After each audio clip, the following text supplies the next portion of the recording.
Frente amplia, Che, ando Juan, con la frente en alta. digo por mi hijo, Agustín, o sea, y los compañeritos y todos lo adoran a Horacio y tiene una gran trayectoria ahí en el Colegio del Carmen, como vos decís, ¿no?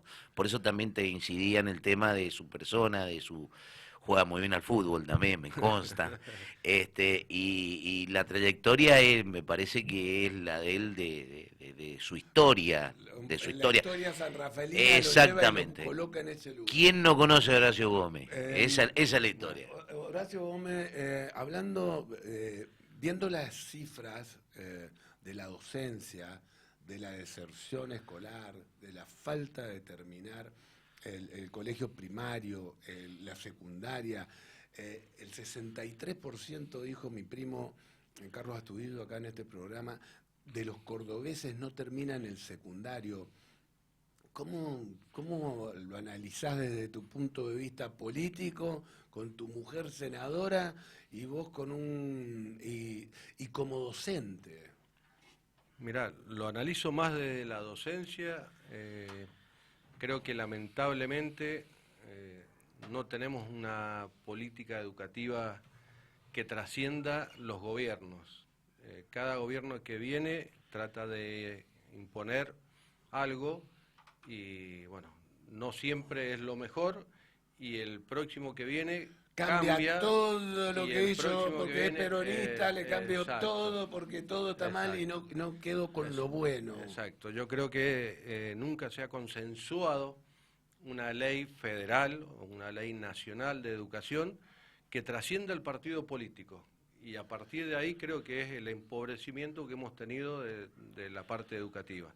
Si bien se implementó en algún momento, creo que todavía hoy está vigente, la terminación obligatoria del secundario y para eso hay ayudas sociales y todo lo demás, es cierto que la deserción es muy grande y si no, llegan a los ponchazos, como dirían los papás. Hay provincias que con 19 materias pasando. terminan egresando. Es Doctor algo que Vitar no García, buenos días. Buenos días, amigos. ¿Cómo le va? ¿Cómo están? Buen día, doctor. ¿Cómo le va? Buen día. Se escucha muy bajito, Juan Martín. A ver, ahí le vamos a pedir a Victoria a ver si puede mejorar eso. ¿Hay mejora? Mejora. Mejora. Bien, Victoria, muchas gracias. Doctor Vitar García, ¿cómo ver un futuro sin educación? Y un futuro sin educación no existe la palabra futuro. Ya en algún momento lo hemos comentado, la historia de la India, ya hemos comentado cuando la guerra civil en Estados Unidos, que dijeron que había que preocuparse por la educación y le dijeron, no, ¿cómo si estamos en guerras intestinos? Y él dijo, no, si no hay educación no llegamos a nada. Entonces creo que un pueblo, un país, lo que necesita es educación, no es salud, es educación. ¿Por qué educación? Porque la educación es lo que te va a dar acceso al trabajo, a subir en tu escala, a la salud, a todo. Sin educación no existe absolutamente nada, que es lo más triste que nos está pasando en nuestro país, ¿no? Sí, da la sensación que se empieza a ver un poco desnudo el sistema educativo y nos hacen hablar un poco de boludeces. Víctor Forcada, buenos días. Nos hacen hablar de lenguaje inclusivo, nos hacen hablar de boludeces que no trascienden para nada y que nos entretienen y no se habla de las cosas profundas. No hay incentivo, esa es una opinión muy particular mía, no hay incentivo, ¿entendés? No tenés el incentivo. Se ha desvalorizado mucho la carrera docente, se lo ningunea al docente, cuando, como dice el doctor, creo que sin educación lo demás no existe. Exacto. ¿Entendés? Entonces tendría que ser valorado, respetado, no de que viene un papá y te dice, no, mi hijo tiene que aprobar porque si no está la bandera, y lo mandaste a la escuela todos los días, hizo las tareas, fue responsable. No, la culpa la tiene el docente. Sí, bueno, vivimos en un país de echar la culpa, de no hacerse cargo. Es real, sí. La pelota te la paso a vos, el problema es tuyo. Uno como ciudadano se lo echa al político, el político se lo echa al partido anterior, la persona el padre se lo echa al docente, el alumno se lo echa al docente. ¿Vivimos un poco en el mundo del revés, Horacio? No sé si en el mundo del revés, pero creo que si hay algo que nos falta, son dos cosas, a mi entender. Primero es la autocrítica, lo que vos decís. O sea, en vez de echarle la culpa al otro, me analizo yo. Y segundo, el control. Las políticas de control, los temas de controlar si se están haciendo las cosas, no se están haciendo, fallan. Y ese es un gran problema que tenemos. Perdón que me meta, Sí, Horacio, doctor, recién adelante. decías de los padres que van a hablar con los docentes y demás. Yo no sé tu edad, pero me imagino que debes ser mucho más joven que yo. Cuando yo era niño, yo tengo 74 años, después del papá y la mamá, la autoridad era el docente. Exacto. Hoy no, hoy vemos que los padres van y no solo le reprochan a los docentes, sino que lo agreden físicamente. Claro. Lo hemos visto muchas veces. O sea que desgraciadamente se está degradando la educación y estamos perdiendo la autoridad del maestro, ¿se dan cuenta? Yo creo que hay que volver desde los primeros años del jardín a inculcarle al alumno el respeto por el maestro, desde la casa, porque la educación no la da la escuela nos da instrucción. Son 4, 6, 5 horas, y las demás horas, ¿dónde estamos? En la casa. Entonces, tiene que arrancar en la casa. No tengo ninguna duda, no sé cuál es la opinión de ustedes. La opinión mía es que se confunden los roles, Doc, en este aspecto. Digo, una cuestión es los valores que vos le inculcás al niño en tu casa. Perfectamente bien, que respete, que vaya, que se instruya, que eduque, que se eduque. Pero otra cosa totalmente distinta es reclamarle al docente que le inculque esos valores, que le enseñe. Nosotros tenemos que tener la base familiar para darle al niño la oportunidad de discernir y de que vaya y de que aprenda a través del docente y lo valore, ¿entendés? No, todo lo contrario. Van los chicos y encima los padres reclamamos que no lo educan ni lo atienda al docente. Entonces, estamos en una dicotomía total, ¿entendés? Sí, sí.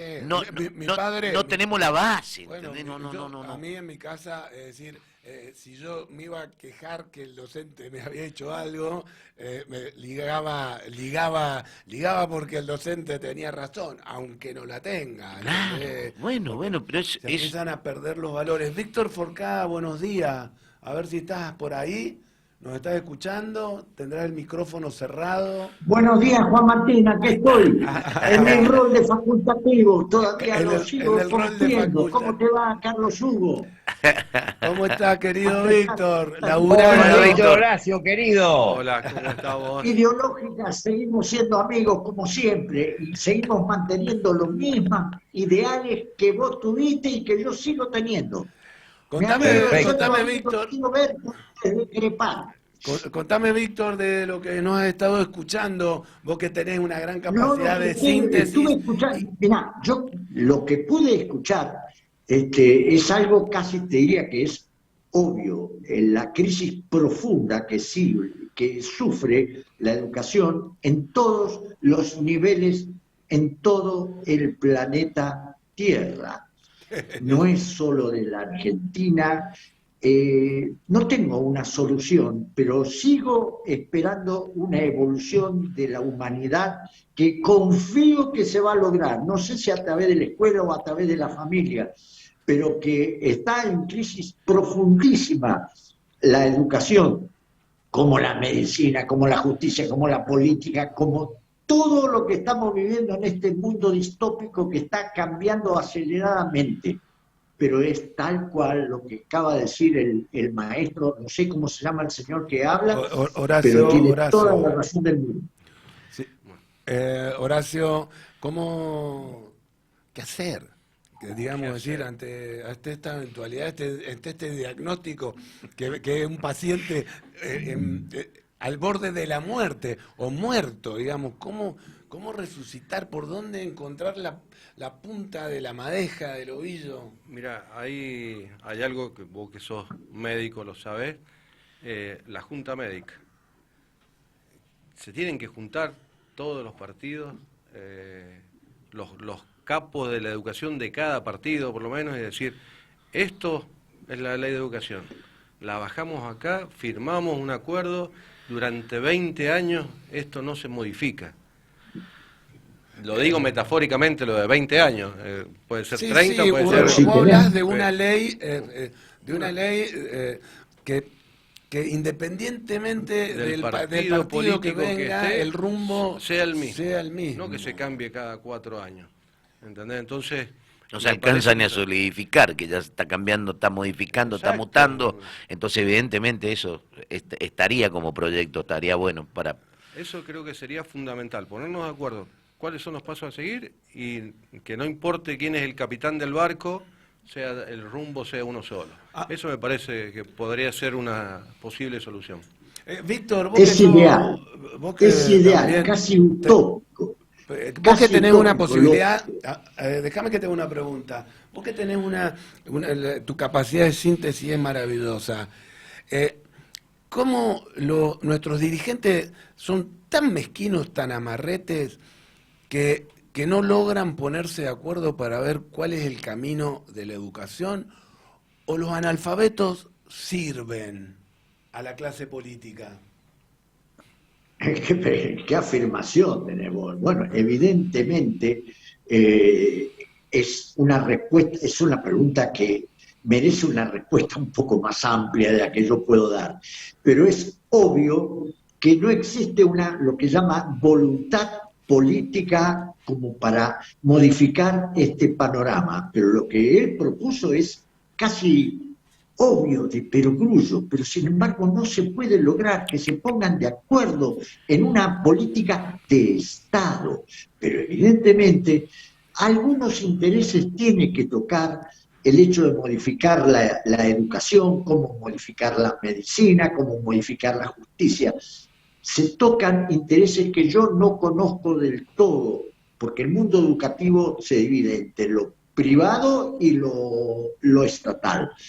No sé cuáles son los intereses que más tocaría, pero sí que es evidente que no se ponen de acuerdo y la comunidad clama por esto, ruega por esto, les pide, les exige a los políticos que se pongan de acuerdo una vez por todas en un tema tan elemental como ese.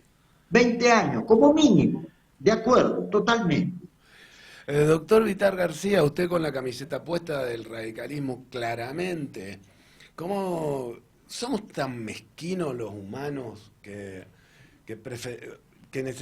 no somos capaces de generar, de crear educación? O lo mismo que le pregunté a Víctor, o nos sirven los analfabetos para el partido que sea. Primero que nada, creo que sí que los analfabetos sirven, porque son, hablando en términos camperos, son más fáciles de arriar. Pero como dicen acá el amigo Gómez, y como dice Víctor, que siempre están sesudos, creo que hay que comenzar por las raíces. O sea, el docente debe ser una persona muy bien preparada, debe ser una persona muy bien pagada. En casi los 4 países nórdicos, Suecia, Noruega, Dinamarca y Finlandia, para ser docente te exigen exactamente lo mismo que para ser el equivalente a diputado o a senador, pero de la misma forma la compensación económica es igual. Entonces necesitamos primero largar al ruedo a los docentes muy bien formados y también muy bien pagados, porque eso causa algo que es muy triste, lo que yo voy a decir, que ya lo he dicho en algún programa, que no es un dato mío, es un dato de los japoneses, o sea que es bastante confiable, sabemos lo que es el pueblo japonés. Según ellos, el gremio que más falta en el mundo es el docente argentino, segundo los empleados públicos argentinos, y se calcula, vuelvo a repetir, y perdónenme que sea tan pesado, según calculan los japoneses, nosotros tenemos una inasistencia permanente que ronda el 33% de los docentes. Entonces hay que empezar por la raíz, ver qué pasa, por qué esa inasistencia tan alta, ¿se dan cuenta? Porque está el docente con parte enfermo, el que lo reemplaza con parte enfermo, y a veces tenemos 3 sueldos de un solo cargo. Entonces creo que hay que empezar por las raíces, muchachos, si no, no nos queda otra y vamos a seguir como estamos. Barajar y dar de nuevo, diría mi abuela, un viejo dicho popular. No hay Horacio, duda que es así, Juan Martín. arrancar de raíz sería el término. Evidentemente, Lo veo tan Vitar largo, lo veo García, tan complejo. Dale, Víctor, perdón. lo que acaba de decir Vitar García es una verdad grande como una catedral que no les gusta nada a los docentes que se lo recuerden. Pero los docentes, al igual que los médicos, sufren con el correr del tiempo una enfermedad que se llama burnout, el agotamiento psicológico de la gente que está en primera línea en la trinchera y que se hace notar y que ellos recurren a sus recursos para ausentarse y para hacer lo que está sucediendo como un fenómeno, porque lo que describe Carlos Hugo es un fenómeno. ¿Cómo es un 30% de inasistencia? Es muy fuerte. Están afectados en gran medida por el síndrome del burnout, la fatiga crónica del ejercicio profesional. Sí, sí, que cada vez se ve con mayor frecuencia y que no existe ninguna pastilla, ninguna pepa que te lo cambie más que cambiar de actividad. Cuando vos realmente te agotás y empezás a padecer lo que tu trabajo, el síndrome de burnout.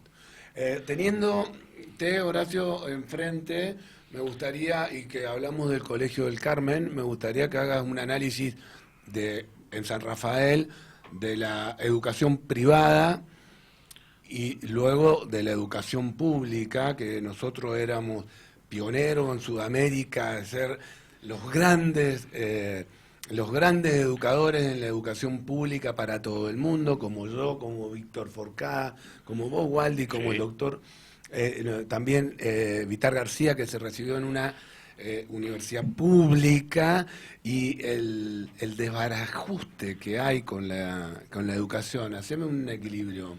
Mirá, yo hasta Un hace 2 meses, si bien llevaba 22 años en el Colegio del Carmen, también estaba trabajando en el Estado. Entonces, estaba viendo las dos caras de la educación. El colegio, por ejemplo, tiene 6 horas obligatorias de mañana, más los anexos en la tarde de educación física, deporte en el primario, y creo que la cantidad de horas influye en la calidad educativa. Tener esas 2 horas más, una hora y media más. La primera diferencia que vos notás es que en la educación privada tienen más horas dentro de la Mayor escuela. cantidad de horas adentro de la escuela, más actividades dentro de la escuela. Las 2 horas de educación física están como mínimo y en algunos colegios le agregan una tercera hora. Entonces creo que ahí hay una gran diferencia. En lo que yo me niego a dar una diferencia, porque por ejemplo estaba en la escuela Platero, que es una escuela urbano marginal, y la verdad que con los docentes me saco el sombrero, porque en un contexto social y económico bastante pobre, bastante humilde, es una escuela con orientación artística.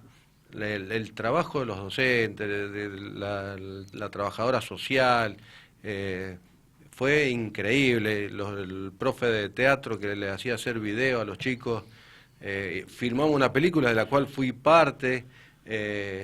Con los También sos alumnos. actor. Sí, con los No solo director de deporte, sino actor. El profe de teatro le hizo hacer una película con el motivo del manejar alcoholizado, el de hacerse responsable, que es La vieja de la ruta se llamaba, de una mujer que atropellan, y yo era el camionero, me acuerdo. Y la verdad que lo que le ponen esos docentes, igual que en las escuelas de los distritos, es muchísimo. Por eso me niego a hacer una diferencia de calidad. A lo mejor tienen la diferencia de infraestructura y de tiempo para brindar el mismo servicio que se brinda en un colegio privado. Primero, decir, es el tiempo que está más. Segundo, la calidad de la infraestructura del edificio. ¿Y por qué? ¿Tus hijos fueron a colegio privado? Mis hijas van al colegio privado. Yo fui al privado. colegio público. Mi señora es médica, pediatra, recibida en universidad pública, y ella cree que es lo mejor que le pudo haber pasado para la profesión que tiene. Sí, yo no me cabe ninguna duda. Y a mí Yo también. en la Universidad Nacional de Córdoba tenía un prestigio a nivel mundial, me atrevo a decir. Por ahí no quiero ser demasiado amplio, pero da la sensación que sí. Y, Víctor, contame vos que Sí. tuviste, sos de la época de Perón, donde se hicieron tantas escuelas. Hacé una evaluación del deterioro que lamentablemente va sufriendo la educación, que es marcado y que se ve casi en caída libre, carajo. Mirá, a mí me tocó vivir de cuando era muy niñito, de 6 años, año 1946, asciende el peronismo al gobierno. En poco tiempo más, Carlos Hugo Vitar García tiene que reconocer, o por lo menos, si no lo vivió, lo tiene que haber oído. Cuando los libros de lectura tenían los retratos de Perón, de Vita, el hada buena, que le daban a los niños y toda la historia, no se enseñaban así. Los curas, a mí me tocó, en un colegio de curas, no nos jodían con eso, pero en las escuelas comunes, en la escuela del Estado, se estudiaba con libros de lectura con un franco sesgo ideológico. Les guste o no les guste a los peronistas, muchachos, la cosa es así y lo recuerdo muy bien. Que después siguió deteriorándose, ya te digo, que sufre un proceso que está sufriendo nuestra sociedad, donde se están replanteando todo. La forma de ejercicio, desde la docencia, desde la educación, el significado, todo tiene que cambiar. Estoy seguro que tiene y que va a cambiar, porque es indefectible, tiene que hacerse y tiene que lograrse con el consenso de todos. Lo primero que dijeron fue la verdad más grande de todas. Parece mentira que no se puedan reunir y determinar por un tiempo qué es lo mejor para nuestros niños y nuestros jóvenes. El pueblo argentino le está pidiendo, le está exigiendo a la clase política que dé ese tipo de paso en temas cruciales, como son la educación, como es deuda externa, como es el sistema de salud, etcétera, etcétera. Tienen que ponerse de acuerdo de una vez por todas, porque cada vez está más desilusionada la gente de su clase política. Es así, por más que no les guste a muchos políticos. No estoy criticando a nadie, estoy diciendo algo que es muy cierto. No, sí, la verdad es el único camino, que es por el camino por el que no andamos. Eso. A ver, Horacio, sí, perdón. Antes de, Perdón, sí. Si no, nos vamos a meter de lleno a preguntar también sobre la gestión que va a hacer. Es que eso le iba a preguntar yo, Horacio. Pero antes de eso, es algo que me quedó el otro viernes que faltaste. Y que, acusa recibo, también me gustaría la opinión del doctor Vitar García. Después del escándalo, digamos, que yo decía recién, se veía mejor un violador que una persona sin barbijo. Se hicieron millones de actas, de papeles, de jueces, de horas de trabajo a nivel judicial que pagamos todo, computadora, electricidad, papel, tinta. Y después 2 litros de leche, la culpa de haber violado una norma. ¡Qué payasada! Doctor Vitar García, quiero su opinión y también la tuya, Waldi, porque eso te toca a vos, la justicia. Yo no digo, se caga de la risa de nosotros, no me pregunté, toda la policía, todo lo que costó eso, y después 2 litros de leche. Doctor Vitar, adelante. Eso Eso no merece ni siquiera un pequeño análisis. Eso es vergonzoso. Y eso también es educación, muchacho. Este señor que ha tenido la deferencia de estar con nosotros, don Horacio Gómez, él lo vivió porque ha sido docente en varias escuelas y ahora donde está, en el cargo que está, seguramente va a ser lo mismo, porque dentro de la educación hay una rama que es maravillosa, que es el deporte. O sea, el deporte saca chicos de la calle, el deporte instruye, el deporte sabe analizar qué es lo que es ser compañero, qué es ser compañerismo, qué es tirar del carro todos juntos. O sea que no es menuda la tarea que le queda a Horacio. Lo que yo ruego, por favor, que todos los que están atrás de él dentro del municipio, esto lo hablo, ojo, sin color político, lo apoyen, porque gracias a Dios, si él tiene tanta experiencia en un colegio que es de vanguardia, las monjas son de vanguardia, seguramente él va a querer llevar toda su sapiencia a la parte estatal, a la parte del municipio, que es lo que yo más deseo que haga, ¿no? Waldi, quiero tu opinión sobre, como abogado, sobre la justicia y los 2 litros de leche, la cantidad de horas de policía, la cantidad de litros de nafta, la taradez en la que vivimos. Nos tratan de estúpidos. No. Mirá, Juan Martín, he participado justamente de varios temas de esto. Tiene su tamiz, tiene su color, tiene su degradación, se fue degradando todo. Mirá, en un principio, cuando era infracción, estábamos todos compelidos a estar todos encerrados. Eso era estricto y estaba bajo un tema que incluso no había ningún virus, no había absolutamente nada, estábamos todos encerrados. Bien, vinieron las primeras infracciones comparables al artículo 205 del Código Penal. Una taradez en salud, perdóname que te diga. Perfecto. Más allá del entendimiento que tenga cada uno de ustedes, yo voy a la parte de la justicia. Se implementó como un delito el infringir la ley. ¿Qué es lo que pasó? ¿Cómo llegabas vos, por ejemplo, a determinar esto? Y bueno, una jueza en Mendoza que determinó que esto era inconstitucional. ¿Está? Otros aplicaron acá, en San Rafael, por ejemplo, en un caso, yo tuve un caso donde hicimos un depósito al hospital Yestacó de 25.000 pesos, 30.000 pesos. Uno que Fue un asado de unos chicos que estuvieron en un asado, eran los primeros, habían salido con un montón en una foto, se habían sacado una foto. Una vez más, perdón, Sí. vez más la guita perdona. Pero, a ver, fíjate vos lo que te voy a decir. Una vez más la guita perdona, pero yo me pareció correcto que esa guita fuera aprovechada en ese aspecto. Por eso fue el depósito realizado al Yetacó. No te estoy cuestionando a vos. No, pero equidista decir que el que tiene guita sale, el que no tiene guita no sale. Cuidado, estaba hablando del mundo de la desigualdad que estaba refiriéndote recién y uno tampoco es sordo al tema, ¿entendés? Entonces te estoy más o menos respondiendo a todas las instancias.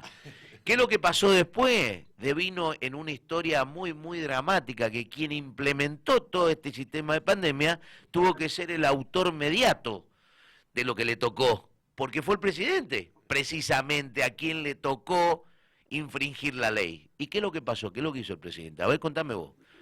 Con plata se soluciona Ah, bien. Pero intertanto, durante el tramo todo de la justicia, pasó lo que tenía que pasar. Pasó que muchos fueron condenados, ¿sí?, por otros delitos, conjuntamente con 205, ¿sí?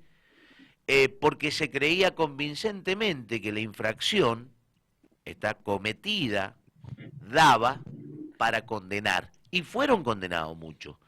Yo no sé en qué irá a quedar eso, cómo lo van a reformar, cómo lo van a hacer, horas perdidas, policía, tiempo. Y es verdad, es real.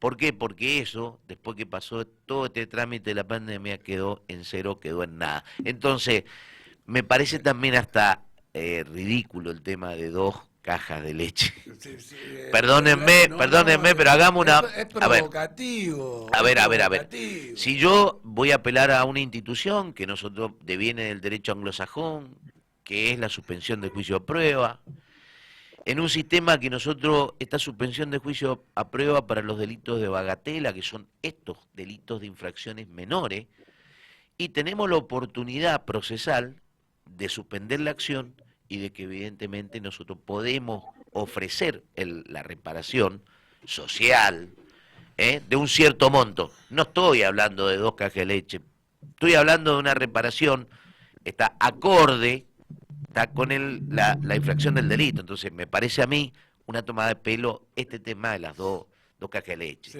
me parece sí, irrisorio, me parece irrisorio. ¿Está? O Víctor o el doctor Vital García mueven el teléfono y aparece un ruido de ambiente. Nos vamos, por favor. Sí, vamos. Nos vamos a meter Sí, con el director. Sí, por favor. El director. Juan, le recordamos a quienes están en Zoom que cuando no participen, por favor apaguen los micrófonos, en este caso Víctor. Mira, porque acá también hasta te sacan la ficha de quién es. Victoria te saca la ficha hasta de quién es. Brava. Olvídate. Brava.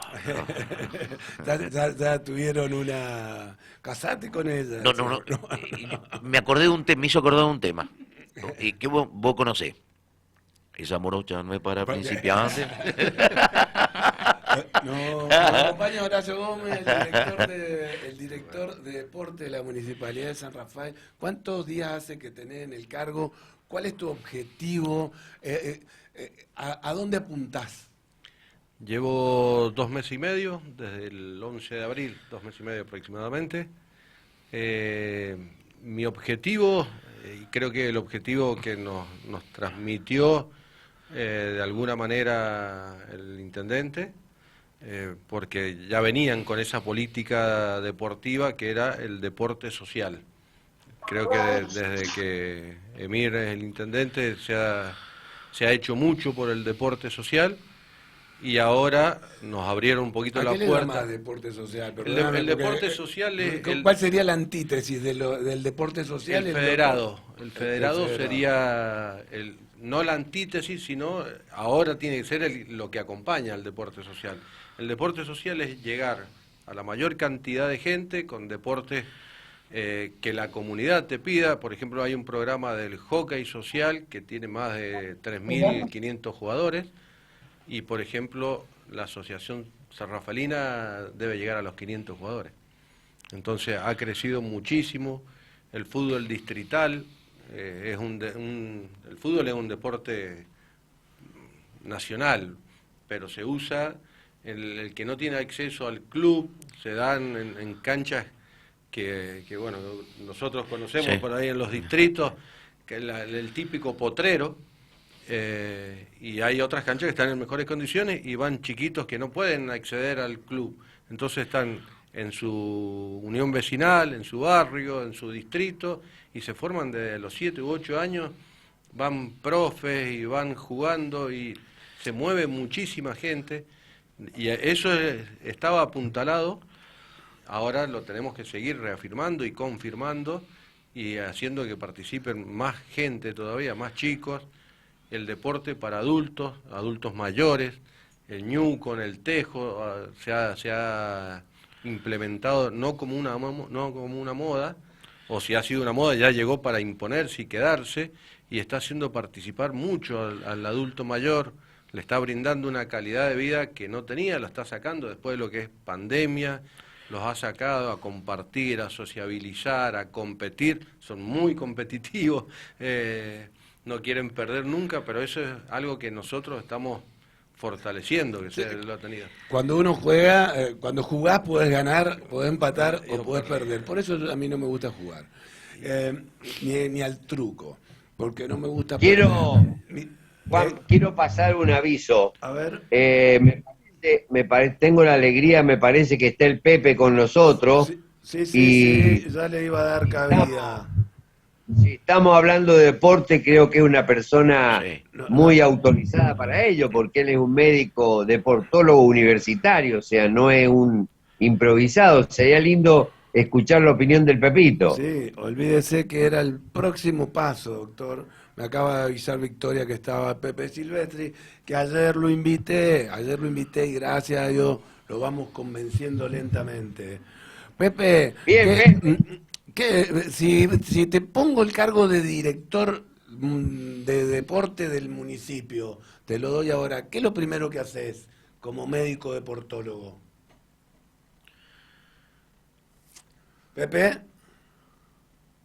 Ay, Tiene a el ver, cerrado. tenés el micrófono cerrado, Pepe. Tenés el micrófono cerrado.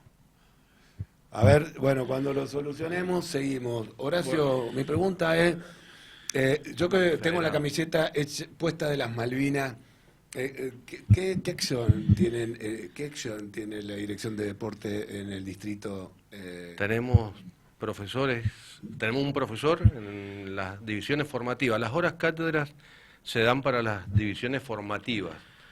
Los profes van a las divisiones formativas. Tenemos un profesor en Malvinas, en el Escorial, que está... Golpeé la mesa, perdón. En el Escorial también, hockey. Entonces estamos llegando a muchos lugares. Eso sería el deporte social que yo te decía. Estamos tratando de llevar el Newcon, ya hay una señora que va a enseñarles, no forma parte del municipio, no forma parte de la dirección de deportes, pero ya ella ha ido y ahora nos empiezan a solicitar a nosotros. Empiecen un profe para nosotros, las pelotas, las redes, todo ese tipo de ayuda se da desde el municipio. Todo eso es lo que se ha fomentado y ahora tenemos que tratar de apoyar al deporte federado, los atletas, el mundial de rafting, los chicos que fueron y participaron, fueron con apoyo municipal, distintos deportistas. Hoy estaban los chicos de hockey de Banco Mendoza, se van a jugar un torneo nacional, el municipio los acompaña y ese es deporte federado. La Asociación de Hockey San Rafaelina participó y ganó un campeonato de ascenso, iba con apoyo del municipio.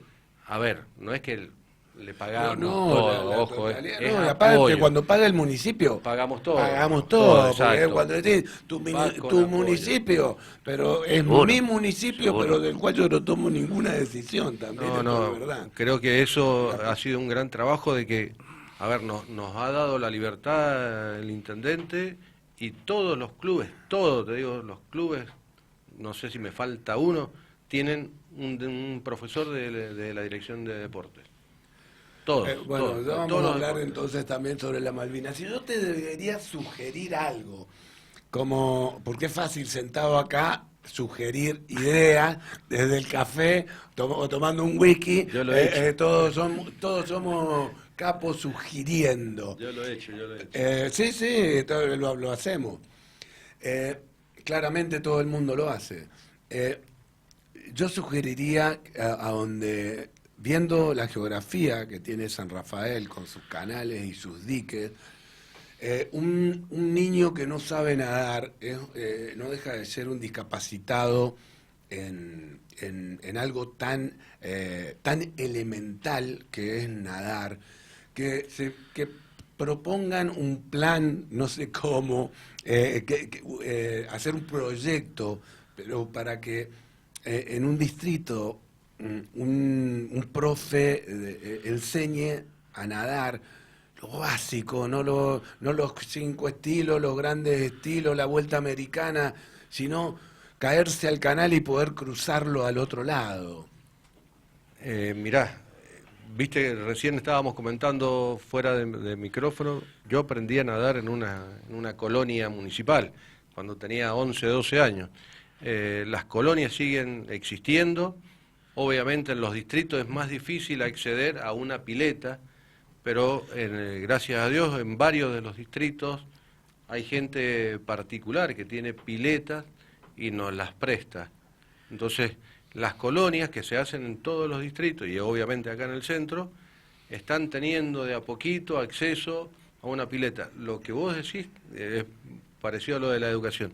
Es básico, vivimos en un medio donde tenemos ríos, lagos, canales. La verdad que no saber nadar implica un riesgo muy grande que, De vida, que lo podríamos, de vida. lo podemos evitar a través de estas enseñanzas, más allá de los clubes privados y todo lo demás que existe, desde el municipio Sí, se y generalmente trabaja con porque eso. el que tiene recursos va al club privado y sabe nadar. Generalmente lo que se termina ahogando siempre, una vez más, la desigualdad, que son los que menos tienen. El tiempo es tirano. Pepe Silvestri, a ver si estás ahí, si te podemos escuchar. Yo te escucho, recién me comunico, porque te mandé un mensaje que recién hace 22 minutos que salí de el consultorio del cardiólogo, que me estuvo haciendo un electro y una ocultación. Ok, ¿y tenés el corazón Escuchame. partido, Pepe, o lo tenés, cómo tenés tu corazón? Bien, bien, tengo un soplo nada más, pero estoy bien, estoy bien. Me puedo tranquilamente hacer lo que quiero. Sexo, deporte, todo.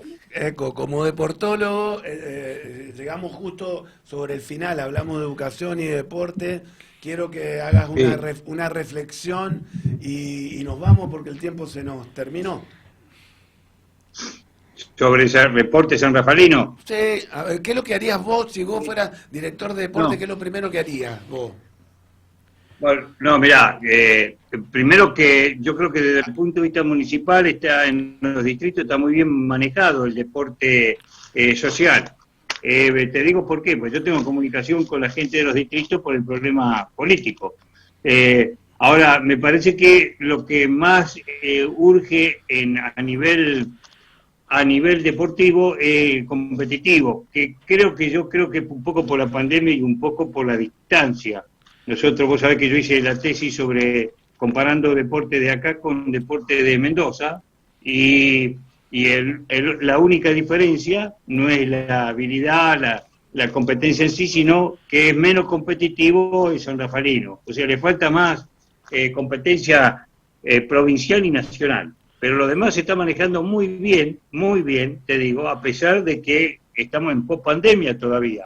La gente, y estamos en frío, pero lo que es los planes deportivos, la parte distrital, está muy bien manejada, muy bien manejada. Sí, claramente. Por supuesto, falta la educación en el adulto y el adulto mayor, sobre todo el adulto que abandona en el secundario o por problemas laborales la actividad física, pero el deporte. Pero está muy bien manejado. Yo creo que es uno de los mejores lugares de la provincia que se maneja bien el deporte social. Bien, Pepito, saca siempre su corazón bien peronista, y eso me gusta. Doctor Vitar García, redondee, por favor. Bueno, primero que nada, pedirle disculpas a don Gómez porque le hemos dejado hablar menos de lo que tendría que hablar. Me parece que es un tema esencial. Me parece que, como dice Pepe, el deporte social es maravilloso. Si nos transportamos unos cuantos años atrás, nos acordamos de los campeonatos Evita, que se estimulaba todo tipo de deporte, y creo que, bueno, el deporte es enseñanza, el deporte es vida, el deporte es cultura, el deporte une, o sea que, bueno, yo le deseo de todo corazón a Horacio que tenga una muy buena función por el bien de nuestro pueblo, y un abrazo para todos ustedes y los oyentes. Muchas gracias, doctor Vitar García. Víctor Forcada, te toca a vos. Abrí el micrófono y te toca a vos concluir. Víctor. Abrí el micrófono, Víctor. Víctor, tenés que abrir el micrófono. Decía lo siguiente.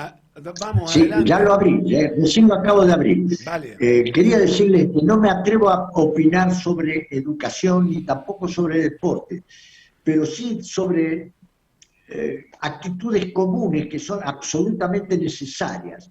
Y me refiero concretamente a nuestro tema, la medicina. Estamos en primera página de diarios importantes de Buenos Aires sobre el tema anestesistas. Y voy a seguir insistiendo de acá como una bandera de este rincón, que es el Consejo de Salud del Sur Mendocina, con los referentes más importantes de la medicina privada, la medicina pública, los partidos políticos, los médicos, etcétera, etcétera. Un Consejo de Salud donde se planifique y se instrumente una política que llegue a todo el departamento. No digo la provincia, el departamento. Con eso me bastaría. Además, quisiera tenerlos nuevamente o alguna vez a los hermanos anestesistas delante nuestro, porque es un tema que se trata en todo el país. Se ha hablado de los anestesistas de Mendoza y todavía está en el aire y todavía no se ha terminado de resolver eso y seguimos diluyéndolo y decidiéndolo. Te cuento, Víctor, te cuento que yo he pegado varias embestidas para intentar traerlos y sentarlos a la mesa y escucharlos, y siempre he tenido una negativa. Waldi Torres, contanos, resumí la charla que hemos tenido. En resumidas cuentas, Horacio, te agradezco por haber participado y obviamente tengo toda la confianza en vos, en tu dirigencia, y te conozco, sos una persona totalmente confiable, te adoran los niños, te adoran la gente, y sos técnicamente muy bueno, así que te agradezco por haber venido y muy buena gestión. Espero que realices todos tus sueños acá como los vas a concretar. Nada más. Bueno, muchas gracias. Ahora te toca a vos, pero honestidad, trabajo, transparencia, es el camino. Concluí. Decir, ¿cuál es tu objetivo final en tu paso, que cuando termine tu gestión digan, acá dejó una marca positiva, por supuesto? Mirá, creo que la mejor marca que puedo dejar es trabajar, y lo estoy haciendo desde el primer día, y salir o irme de la dirección de deporte como llegué, con la frente en alto. Con eso para mí es suficiente. Que no me tenga que cruzar de vereda ante nadie es suficiente. Bueno, ojalá. Claramente necesitamos más gente con valores, digamos, que se involucre en la política y que tenga valores de gestionar, no valores monetarios y económicos, que es lo que lamentablemente domina el mundo y que pone a la democracia en jaque. Gente que no pido que no ningún niño pase hambre ni pase frío este fin de semana que se viene crudísimo. Que tengan un muy buen viernes, un buen fin de semana, a divertirse, a pasarla lindo. Lindo, muy bien.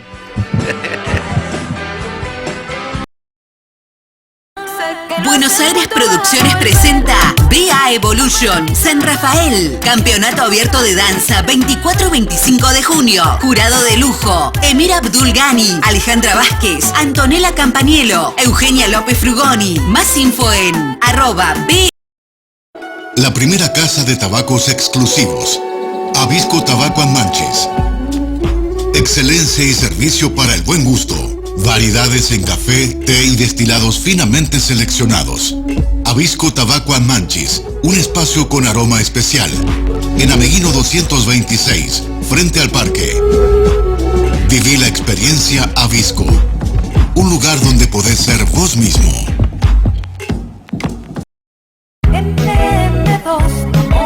M2, totalmente renovado. Ahora ropa para ellas. Vení y conocé nuestra nueva temporada otoño.